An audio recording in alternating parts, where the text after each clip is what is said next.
নির্বাচন হবে না এরকম কিছু বিবৃতি আপনার গিয়েছে, এই যে নির্বাচনটা হবে না এরকম কোন ধরনের কোনো যুক্তি বা কোনো সূত্র কি আপনার কাছে আছে? দেখেন রাসেল, আমি একটি কথা বলতে চাই যে বাংলাদেশের 18 কোটি মানুষ নির্বাচন চায়। আওয়ামী লীগ একটি বিশাল রাজনৈতিক সংগঠন, যে সংগঠনের নেতৃত্বে বাংলাদেশের স্বাধীনতা সার্বভৌমত্ব আমরা পেয়েছি।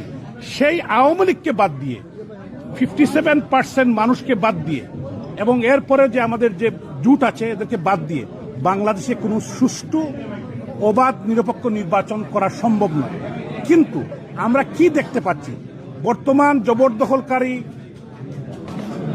এই যে ডক্টর মোহাম্মদ ইউনূস, যিনি চিফ অ্যাডভাইজার, উনি একটি তামাশার নির্বাচন করতে চাচ্ছেন, একতরফা একদলীয় নির্বাচন করতে চাচ্ছেন বা 2 দলীয় নির্বাচন করতে চাচ্ছেন।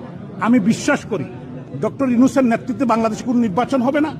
নির্বাচন হতে হলে তত্ত্বাবধায়ক সরকারের আন্ডারে, তত্ত্বাবধায়ক সরকারের নেতৃত্বে একটি অবাধ নিরপেক্ষ ইনক্লুসিভ ইলেকশন হতে হবে সবাইকে নিয়ে। আওয়ামী লীগ নির্বাচন করতে চায়, আওয়ামী লীগ নির্বাচনমুখী দল। আমরা নির্বাচনের বিপক্ষ নয়, আমরা নির্বাচন করতে চাই। আওয়ামী লীগ নির্বাচনে অংশগ্রহণ করতে চায়, কিন্তু আওয়ামী লীগকে বাদ দিয়ে বাংলাদেশে কোনো নির্বাচন, এটা দেশের মানুষ, দেশের জনগণ, বিশ্ব বিবেক মেনে নিবে না।